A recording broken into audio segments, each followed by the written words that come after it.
প্রিয় বন্ধু সবাইকে জানাচ্ছি মহাষ্টমীর শুভেচ্ছা ও ভালোবাসা। আজকে একটি প্যান্ডেল নিয়ে এসেছি। এটি হচ্ছে হালিশহর লালকুঠিতে রয়েছে প্যান্ডেলটি।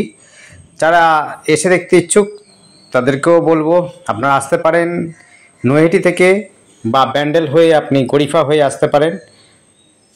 লালকুঠির যে কোনো লোককে বলবেন, যে কোনো টোটোতে আপনারা চলে আসতে পারবেন। বাগমোড় দিয়ে যারা যেতে চাইছেন বা কাঁচরাপাড়া কল্যাণী অন্য সাইড দিয়ে যেতে চাইছেন তারাও কিন্তু আপনি বাগমোড় দিয়ে আপনি যেতে পারেন। বাগমোড় থেকে টোটো ধরে একদম এখানে চলে আসতে পারেন। বাণী মন্দির স্টপেজটার নাম লালকুঠি বাণী মন্দির। দেখুন খুব সুন্দর একটি প্যান্ডেল করেছে। এটি হচ্ছে জগন্নাথ মন্দির আদলে তৈরি করা আছে। আপনার সন্ধ্যার সময় বা লাইট জ্বলবে যখন, সেই সময় যদি আসেন আরও ভালো লাগবে আপনাদের কাছে। দিনের বেলাতে আসলে পরে একটু অতটা ভালো লাগবে না, কিন্তু ভালো তো অবশ্যই লাগছে, কারণ হচ্ছে আপনি দিনের বেলা যেই স্বাদটা পাবেন, আলোকসজ্জাটা পাবেন না, দেখতে পাবেন না। খুবই সুন্দর প্যান্ডেল হয়েছে, খুবই সুন্দর জায়গাতে রয়েছে। বেশ প্রত্যেক বছরই এরা ভালো পুজো করে, প্যান্ডেল করে। দেখতে পাচ্ছেন জগন্নাথ মন্দিরের আদলে তৈরি করা আছে। ভেতর থেকে দেখিয়ে দেবো, আপনারা দেখুন। যারা আসতে পারছেন না তাদের জন্য বলবো অবশ্যই আপনারা আমাদের চ্যানেলটিকে সাবস্ক্রাইব করে রাখতে পারেন। আমরা পুজোর সময় পুজোর প্যান্ডেল করে থাকি, অর্থাৎ পরিক্রমা করে থাকি। আশপাশে যে সমস্ত অঞ্চলগুলো রয়েছে সেইগুলোর, দূরেরগুলো আমরা করতে পারি না, সবসময় সময় হয়ে ওঠে না, এ একটা কারণ রয়েছে। আরও একটা বিষয় হচ্ছে আমাদের প্রোগ্রাম কিন্তু প্যান্ডেল বা অন্য কিছু বিষয় নয়। সেই হিসাবে কিছুটা চলার পথে যেগুলো আমরা করা দরকার মনে হয় সেগুলো আমরা করি আপনাদের ভালো লাগার জন্য। আপনারা শেয়ার লাইক করতে পারেন আমাদের চ্যানেলটিকে। আশা করি আপনাদের আনন্দ দিতে পারলে আমাদের সার্থক ভিডিও করার। আপনারা দেখুন ভিডিওটি, খুব সুন্দর প্যান্ডেল করেছে। প্যান্ডেলটি যেমনি সুন্দর হয়েছে, মূর্তিটিও কিন্তু খুব সুন্দর হয়েছে, লাইটিংটাও খুব সুন্দর হয়েছে। বেশ সময় ধরে কাজ করেছে। আর এই সমস্ত প্যান্ডেল দেখবার জন্য আপনারা কিন্তু হাতে যথেষ্ট সময় নিয়ে আসবেন। লাইন ভীষণ পড়ে, লাইনটা আপনাদের যদি লাইন দিয়ে দেখতে হয়, আলোকসজ্জা দেখতে হয়, সন্ধ্যার দিকে আসতে হবে। তাই সময় নিয়ে অবশ্যই আসবেন।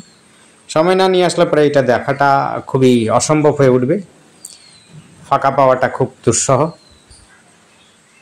আর যারা ফাঁকা ফাঁকা দেখতে চান তারা দুপুরবেলাতে দেখতে পারেন, দুপুরবেলা এসে বা সকালের দিকে আসতে পারে, তারা ফাঁকা ফাঁকা দেখতে পারবেন।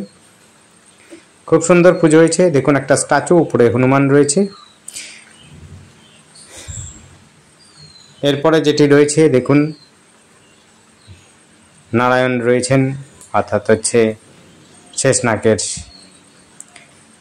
এর সাথে শুয়ে রয়েছে, দেখতেই পাচ্ছেন। প্রতিটি পয়েন্ট এরা খুব সুন্দর ফুটিয়ে তুলেছে। আপনাদেরও আশা করি ভালো লাগবে, আপনারা দেখতে পারবেন যদি আপনারা সময় নিয়ে আসেন। আর যারা দেখতে আসতে পারছেন না তাদের জন্য আমরা বলবো যে অবশ্যই আমাদের চ্যানেল দিয়ে দেখতে পারেন, ভিডিওতে দেখতে পারেন। আমাদের চ্যানেল আপনারা সাবস্ক্রাইব করে রাখলে পরে আরও ভিডিও আছে, সেগুলো দেখতে পারেন। খুব সুন্দর প্যান্ডেল সাজসজ্জার রয়েছে। আর এরা হচ্ছে সুন্দরভাবে পদ্ম ফুলগুলো আপনার সিলেকশন করেছে, খুব সুন্দর। আমরা প্রথমে দেখিয়েছিলাম, খুব সুন্দর, একদম ন্যাচারাল মনে হবে, কিন্তু বাস্তবিক ন্যাচারাল হয়। খুবই সুন্দর। এটি বাণী মন্দির একদম বাস স্ট্যান্ডের লাগোয়াই, কিন্তু আবার বলছি বাণী মন্দির, হালিশহর বাণী মন্দির। যারা দূর থেকে আসবেন তাদের একটাও বলে দিচ্ছি কি করে আসবেন। যদি আপনারা ব্যান্ডেল থেকে বা হুগলির দিক থেকে আসেন, তাহলে হুগলির দিক থেকে যদি ত্রিবেণী বাঁশবেড়িয়ার দিকে আসেন, ওখান থেকে ম্যাজিক পেয়ে যাবেন। ম্যাজিক ধরে কিন্তু আপনারা চলে আসতে পারেন। নৈহাটির দিকের ম্যাজিক যেগুলো আছে সেগুলো ধরে চলে আসতে পারেন। বাণী মন্দিরে নামবেন, বাণী মন্দির বাস স্ট্যান্ডের একদম কাছাকাছি। আর যারা বাইকে আসবেন তাদের জন্য বলবো, যদি এদিক থেকে কল্যাণী বিদ্যাসাগর সেতু পার করে আপনি বাইকে করে একদম সোজা হালিশহর দিকে চলে আসবেন, পৌরসভার দিক দিয়ে সোজা চলে আসবেন। বাণী মন্দির যে কোনো লোককে বলবেন, আপনাকে দেখিয়ে দেবে। তার কাছাকাছিই রয়েছে, একদম বাস স্ট্যান্ডের লাগোয়াই এটি প্যান্ডেলটি ভেতরে, কিন্তু বাস স্ট্যান্ড লাগোয়া থেকে লাইন শুরু হচ্ছে। মূর্তিটাও খুব সুন্দর হয়েছে, দেখতেই পাচ্ছেন। আর যারা নৈহাটি হয়ে আসবেন তাদের জন্য তো নৈহাটিতে বাস পাবেন, টোটো পাবেন, ম্যাজিক পাবেন, আপনি অটো পাবেন, সব ব্যবস্থা রয়েছে। আপনি চলে আসতে পারেন বালি মন্দির। ব্যান্ডেল থেকেও আসতে পারেন, সেই জায়গা থেকেও আসতে পারেন, কোনো অসুবিধা হবে না। আপনারা গরুফাড়ি নামবেন, গরুফাড়ি থেকে আপনি টোটো অটো ম্যাজিক ধরে সোজা চলে আসতে পারবেন। দেখুন জগন্নাথ ঠাকুরের মূর্তি, জগন্নাথ, সুভদ্রা, বলভদ্র, খুবই সুন্দর প্যান্ডেল হয়েছে। আপনাদের আশা করি ভালো লাগবে। আর আমাদের চ্যানেলটিকে অবশ্যই সাবস্ক্রাইব করে রাখুন। অন্যান্য বিষয় নিয়ে আমরা প্রোগ্রাম করি, যে সমস্ত জিনিস সাবজেক্ট নিয়ে আপনারা ফলো করবেন সেই বিষয় নিয়ে। ধন্যবাদ। শুভ অষ্টমী।